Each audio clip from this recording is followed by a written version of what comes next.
So, my friends, our storytelling for today is Project Venus. We play as a girl named Jillian. I've heard this name somewhere. Jill is a classic office clerk. Her life was like most of us. Morning to work, evening from work, in the rare breaks on the toilet watching cheese videos, and so on and so on. And she hasn't had a boyfriend in 2 years, as she says herself, which is a bit alarming, with such a pretty face and good tits. It's really hard to believe, but okay, we will get her a boyfriend tonight, and not one. On the way home, Jillian meets Mason. This character in the game's script makes a slight hint that it's time for all of us to get out of town, because there is a strange fuss going on. He wants to take parents to safety. Our main character twirled her finger at her temple and went to her place, shaking her elastic ass, on which iron panties with a barn log have been hanging for 2 years. Jillian returns to her room, dreaming of a better couch, a kitchen remodel, and there's no sight of trouble. She washes up, we peep, and also have the opportunity to see the classic developer complex in the form of abnormally healthy boobs. But what can we do? Okay, it's still bearable. Jillian falls asleep, but then the alarm clock goes off. Outside the window everything is on fire and someone starts banging in our door. Jill thinks it's a concierge and opens it, but then masked assholes come to rob her. They sing the piquant forms of our girl. The goons grab her and Holy Mary Teresa starts making with her oral love.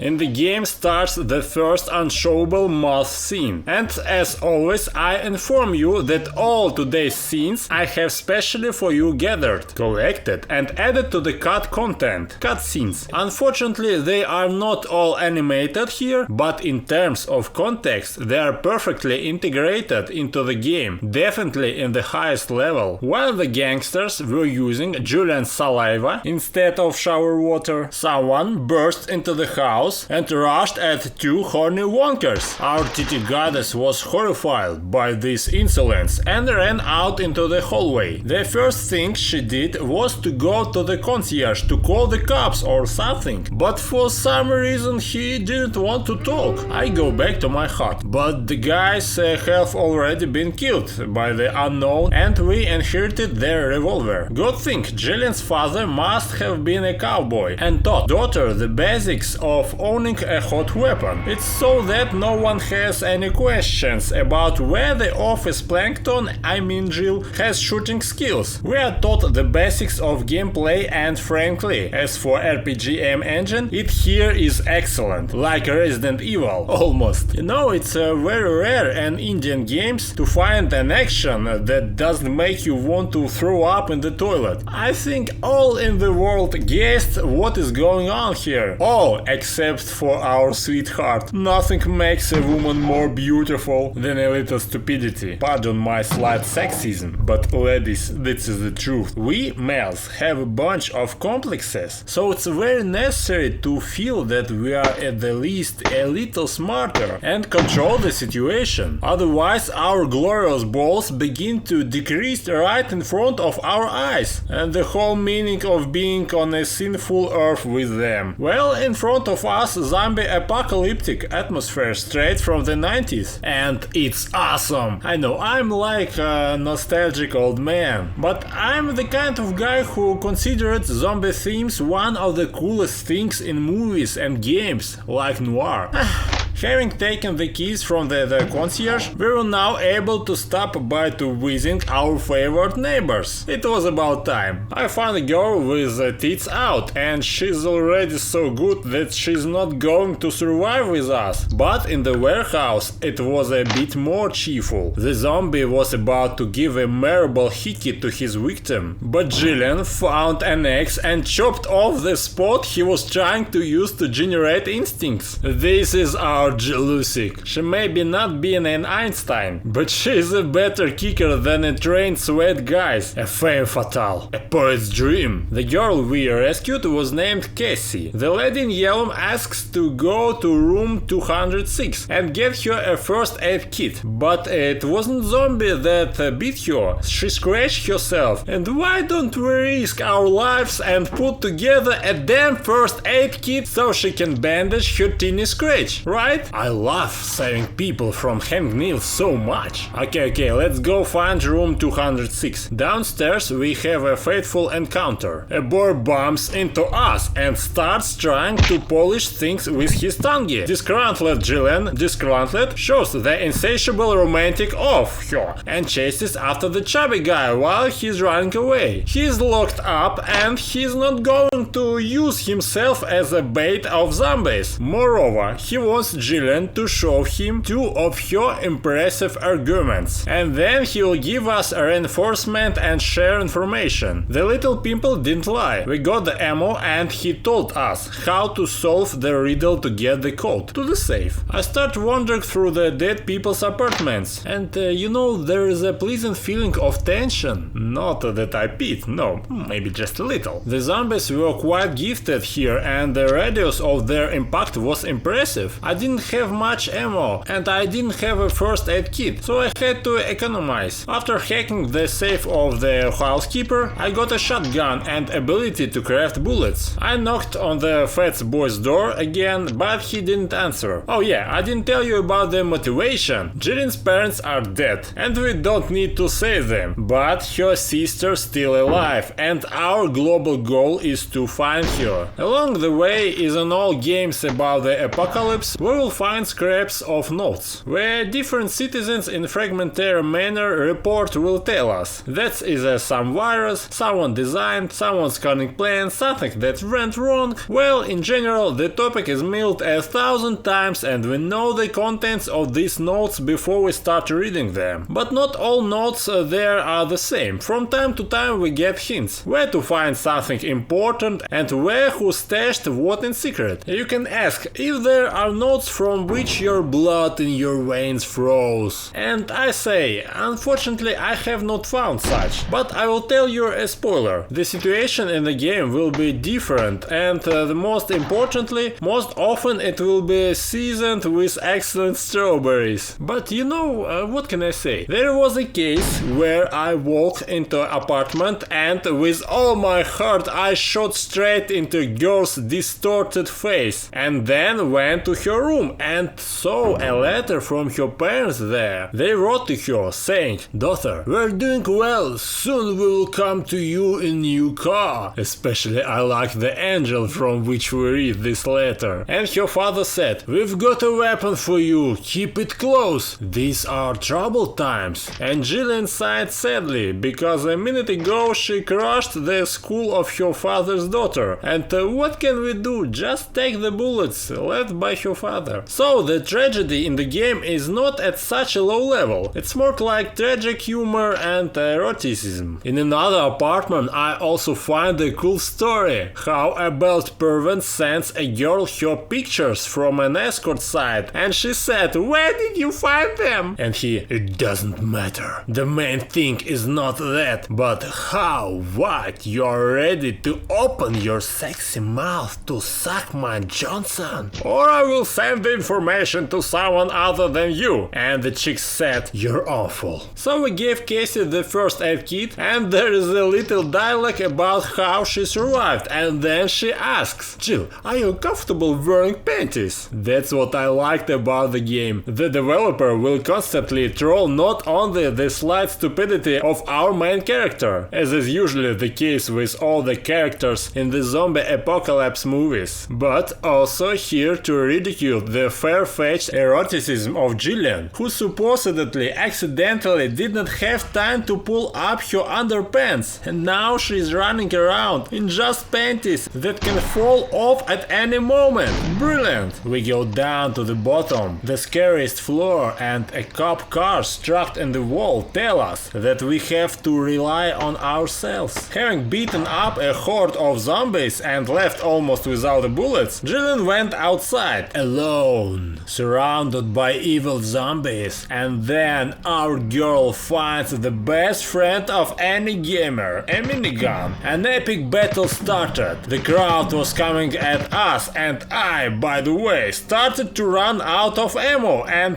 because of the houses I couldn't see what was going on and who was attacking me. Luckily, the cutscene started just in time. The rotten piece of shit is already trying to get on the unreachable girl, but we were saved. We get beaten by a zombie and it's bad. But unbelievably, our savers saw this and did not kill us on the spot, but apparently played in The Last of Us and thought, what if this beautiful ass running in tight panties is actually the chosen one and the virus will not take it? As you can see, that's exactly what happened. The virus didn't turn Jillian into a zombie. It did it in a slightly different way, as we will see soon. Rescuers bring us to the shelter, where we begin to be examined by a doctor, and the doctor with quirks. You know, such doctors to whom you come with a runny nose and they offer to take off their pants for examination. Here everything is identical. A new stage begins. We are shown a trailer with tense music. Something truly incomprehensible happens. It seems necessary to call exorcists. We can see a suspicious man in Kazakh. Zombies is everywhere. In general, after 5 days of deep sleep, Jillian did not mutate. The doctor conducted a thorough analysis, holding our protagonist's tits in the palms of her hands and twisting the nipples strictly counterclockwise, and then made a diagnosis. We are not afraid of zombie bites. Great! Later we were given a special costume, and very erotic. Sorry, no other costume. I hope no one was upset about that. I had to join the team to fit into the hierarchy. The people around us weren't very friendly. It's understandable. We were beaten by a zombie. What if we turned into a green, scary freak and beat them? The church became a temporary shelter. In addition to the fool with a gorgeous chick, there is a machine gunner ape, the same who played Last of Us and didn't let us die on the pavement. Also, there is a family with a dying child, an atheist priest, a schizo nun and a perverted cop. It's a great set. Ape took us aside and immediately said, Madam Unvulnerable Tit, do you realize that we're counting on you? That the virus isn't taking you? That you're going to have to do all our fucking work while we sit here and do nothing? Jillian tried to deny it, like I'm not a hero. Yes, I was in Resident Evil, but... No, said Abe, you're the chosen one, and we are a pain in your ass from now on, so get ready. Nice. We have two types of quests, main and side quests. The main ones are to get the food, weapons, gas, and get out of here to a safer place. The other ones are the ones the resident tells us to do. Sounds mundane, but I will tell you, the quests here are cool. Unfortunately, my favorite quest to collect 10 flowers scattered over the huge location and repeated 3 times is not here. But in the game and without flowers, quests are really cool. Really, without a sarcasm. The first thing I do is approach ex-cop David and make sure that in addition to his vulgar character, he also has an uncontrollable boner for us, which he likes to tell us about at every convenient and inconvenient occasion. Also, as I later find out, he killed his own zombie sister and generally seems to be a character who will kill us all without a blinking an eye if need be. The bad news is that when we were half naked and beaten by zombies lying in the street, we lost all our stuff and only the revolver was left. Okay guys, I'm ready to begin your quests. Let's go to the people. To my surprise, we find Casey. You all remember her. We gave her a first aid kit in the house. She survived. Also, Casey will tell you that she is a fitness trainer. Her ass and legs are ready to work. She will run away from any zombie. Her function in the game, in addition to polishing our strawberry, will be to periodically bring us from the dump different useful things for crafting. Then I approach a man with his wife. He, despite the distrust, starts talking to Jillian, wants to send her on an obviously suicidal mission. Said that there is a store in the suburbs suburbs, which is guarded by a crazy old man. It's full of weapons, so to rob it is a holy thing. But to break down the gate, you need a grinding machine, and it's in the warehouse. Also, he asked us to find cold medicine for his daughter, because she's going to die soon. The ugly guy and the pretty girl told me to stay away from them, but it's okay. They would soon come to us with requests. Both of them. I also approached the priest, expecting to hear praise and other nonsense. But he suddenly said, "I'm not a fool. There's no hope in Jesus. He's abandoned us. Rely only on your sturdy gun, my daughter." This is the first time in the history of gaming that I've met an adequate priest. He gave us a key to his house,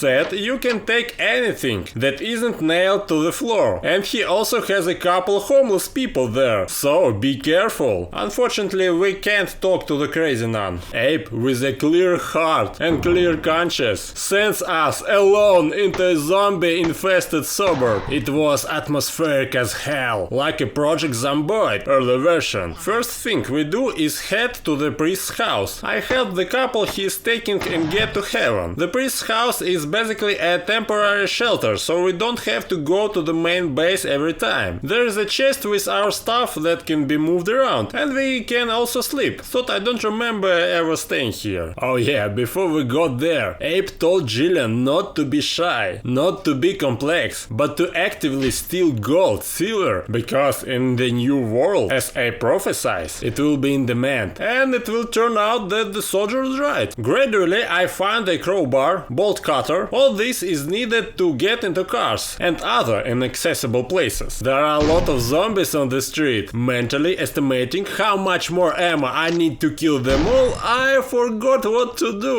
The thought that I would quickly run out of ammo pushed the real task, what we were given, out of my mind. Well, I shouldn't be surprised, because God didn't give bloggers much intelligence at all, let alone these who play indie games. In my defense, there is no mission log. In my previous life, I often criticized Ubisoft for the abundance of pointers. Now karma is coming back to me. I go back to the base to ask what to do, and then I come across David's story about how he shot his sister, and he told it in a completely mundane way, as if he hadn't killed a relative, but had gone to the store for cigarettes. I also give the found medicine to the family and expect a threesome, but instead the head of the family gives me my oven bullet pressed. Thank you! I go back to the outskirts again, try to get into the nearest car, feeling with my ass that the surrounding zombies try to follow me, and I'm dying,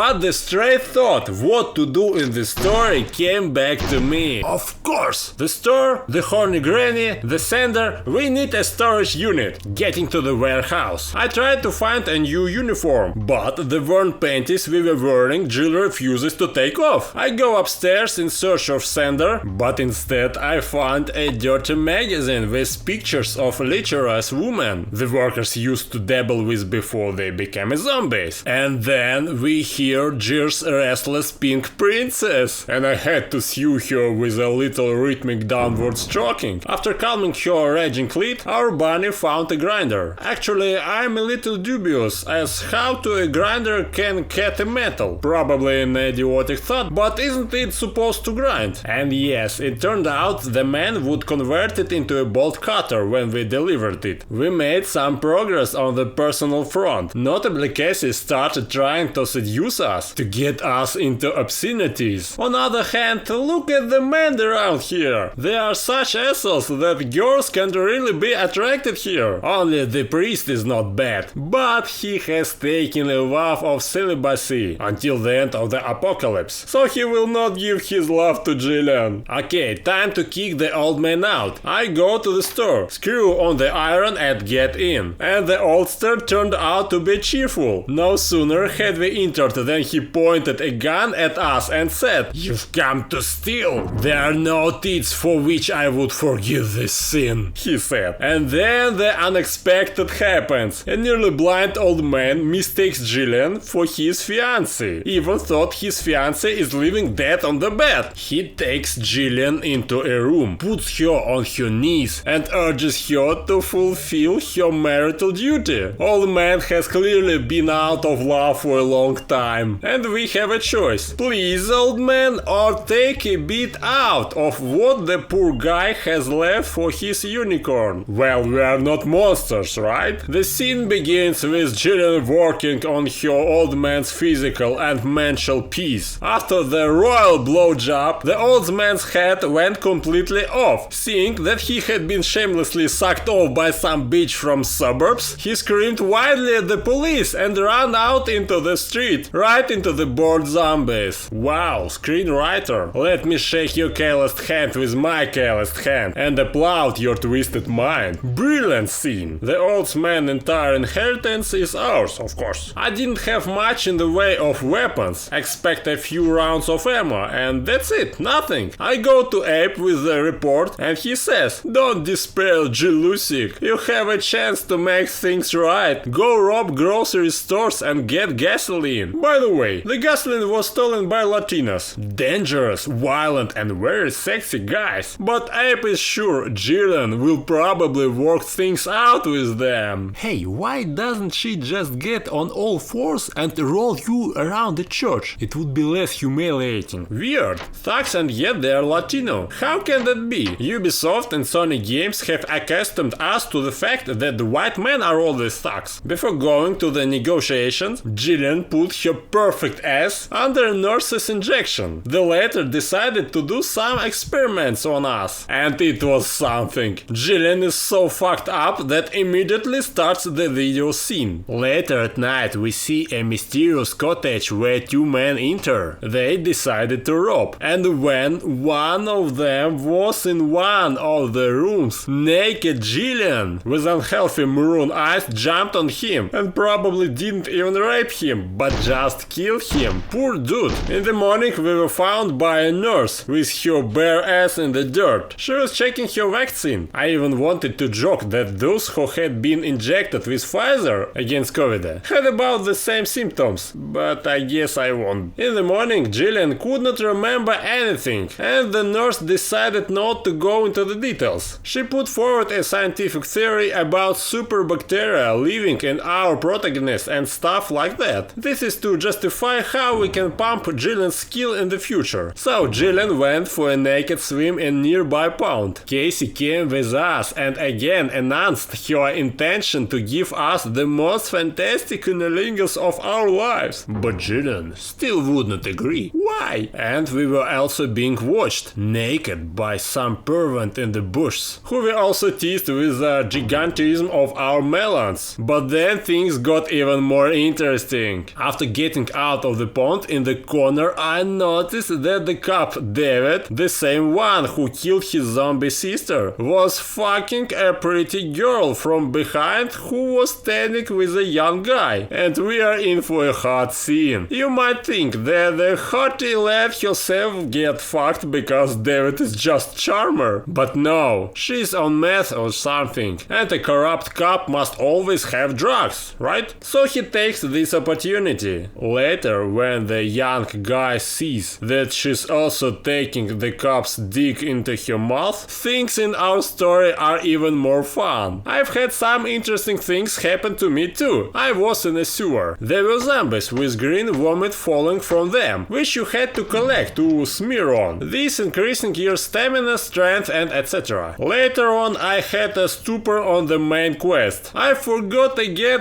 what we need to look for. Something about a gang, but where it is, I did not understand. So I went to help the priest, who in turn helps a homeless man who lives next door to us. No big deal. We just gave the bum some booze. He let us go through his junk, and when Jillian ended up on his couch, he pulled his pot right on her pretty face. Since the bum didn't give Jillian his full love, she went to console herself with Cassie, who was perfectly demonstrating mastery of her flexible tongue. I wandered around the outskirts for a long time, went into the sewers again, and it turns out we have to blow up a canister to get future through. Then we meet some interesting people. We will be captured, then released, and we will know they're traffickers. But they won't trade with us so easily. We have to bring them donations of car parts, so they can fix their broken generator. What kind of car? Where to find it? They wouldn't tell me. For 27 minutes I tried tried to figure out where it was. All the cars in the parking lot were locked. Fuck! Thanks to the commenters from the Pleasure Island under the game. They themselves were dumb but didn't give up, shared their knowledge. Turns out, I should have found the sultry Latinas first. And the car is in a different lot altogether.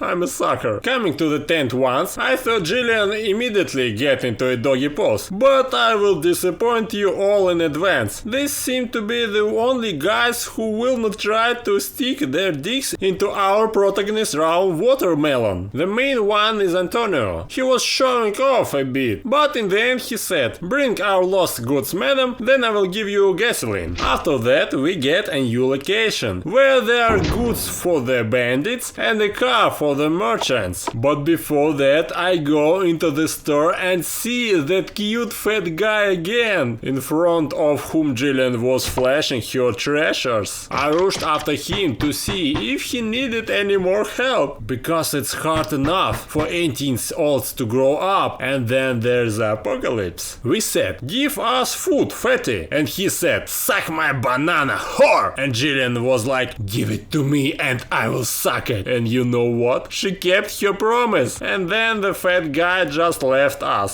So our Jillian got dirty in his white slime for nothing. And you wonder why the author didn't make Jillian Einstein. If she was smart, we wouldn't have a single erotic scene. I discover the cover I want and go straight to the dealers for parts. Merchants were now available in every sense. Jillian, it's good that she was quite resilient, was able to negotiate a discount. The little freak would give her a discount if she gave him the password to her ass. However, Jill couldn't yet. She was shy. But at another merchant, one that wasn't so bold in his intentions, Jillian could afford a discount. A mouth is not an ass. A tramp lead us into a room, and Jillian labors with her trained lips to get a discount on merchandise. Since all the stolen jewelry was in my drawer, I went back, took it, and went down the drain again. I soon discovered that the guys are doing business in a very strange way. Here's the thing, that hairy one sells first aid kits for 1,200, and the one who wants a tight hole buys them for 1,500. It was impossible not to deceive these geniuses, so I cheat a little and got the money for free. Also, for the main guy I could dance naked, but what it gives me at all I still didn't understand. Presumably he should lead us to available prey, but it seems that he is deceiving us. But Jillian didn't dance for nothing. Her depravity had risen to the right level, and now we could get a discount from the tight-ass lover. He had to set up a stool, but Jill got the discount. Then I went on a Latin American mission. We had to infiltrate a high-rise building, shred zombies, in general nothing special in the mission. Having brought him dope and thrown money, our filly got a barrel of gasoline, which all 20 miles dragged on her hump. Cursing lazy shitheads from the base, who dumped on her, it seems, all the cares in this life. The men were very happy to have such a woman in their team, because she does everything. Well, on the other hand, agree guys, Jillian is an example of an ideal woman. No matter what you say, she will do everything. A faucet drips, you tell her to fix it, and she will fix it. You need to fill up the car at the gas station, so she will fill it up. I think even in a Burger King she will pay for herself and for you at the same time. Abe realizes it's now or never and suggests that our lovely beauty run to the police station, which is full of zombies and mutated pterodactyl to boot. They still need guns, and the cops have plenty of them. Before I get to the plot, I accidentally got into that mini drama I've already told you about. The bald guy is now away from his girlfriend Maggie, that's her name. They've been dating for a year now. She's always been a bit of slut, but that hasn't stopped Baldy. He's the only one who hasn't dumped her in the apocalypse and expected a return favor. And it turns out her return favor as a methodical bulb jump to David. Baldy Boy knows about Maggie's amphetamine addiction mission, which is what David is taking advantage of. But Baldy thought love would win out. Oh, so stupid. Anyway, now this creep wants revenge on his girlfriend, and for that he needs the sluttiest girl in the suburbs. Unlike Maggie, Jillian doesn't know what's like to deny someone sex. She doesn't even need cocaine. She's ready to do it for the idea. So Alex, that's his name, suggests we go with him to the church stealth, so we can properly confess with him, which we do with a great pleasure. And then I go to discuss it with Maggie, who isn't really interested in Alex. She asks us to get her a condom for some reason. Why she need a condom is a more significant mystery than even the origin of the zombie virus. It was time to check out what was going at the police station. When I got there, I found some lady being beaten by zombies. Jillian shouted loudly that the poor thing needed help immediately, and we rushed over to her. Unlike Jill, I thought that the stranger could handle herself, because I was short on ammo, and I was not wrong. She did fine on her own, and we saved ammo. The mission started perfectly. The lady with the bat appreciated that we helped her so much in a moral sense, and decided to invite us to her house. She warns us not to go to the police station because everything has already been stolen before us. But Jillian can't just ignore David's request. Nothing is more important for a woman than following her man's wishes. So we are going anyway. Malena gives us a military costume as a thank for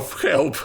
And I hope YouTube doesn't find it too revealing and I don't have to cover it up with stripes. Well, I'm off to meet my fate. At the police station I had an unusual assignment. It was as dark there as the place Jillian had led the insatiable salesman in at 20% off. It was horrible. I had to crank the brightness to maximum to see anything at all, but there wasn't much I could make out. The picture was filled with zombies attacking Jillian's teeth from the most unexpected angles, and given the total darkness, all angles were unexpected. And this was not the only, let's call it a beautiful word, nuance of the mission. Few the much more fun, but more on that later. I wandered around the station until I found a convict in a cage. This asshole obviously knew that on the mission Jill would have to cut the power and be released, so he could afford to be very brazen. He realized that Jill was looking for the armory and could tell where the access card from it was. If, of course, our Jill would have extracted this information from him with her smacking mouth. Yeah, the hint can be considered free. Of course she would have agreed. The access card is at the sheriff's office, but with the code we'll have to fiddle. I wandered around these dark catacombs for a long time, stumbling upon some notes about how the cops were bringing violent people to the cops, and how the cops themselves became violent and all that kind of stuff. In the end, I found nothing and decided to return to the base. But the game said, no, until you go through here, don't go anywhere. I found the fuse and was about to put it on, when suddenly the already tense atmosphere became even harsher. The lizard monster reached out with his elastic saliva right to our secret. Unfortunately, love didn't happen. Jillian scared him away, but he could have shown a masterclass, even cooler than Cassie. I finally found the sheriff's office, but I couldn't figure out the code to his safe with the blue access card, and I never would have found it if the guys in the comments hadn't blabbed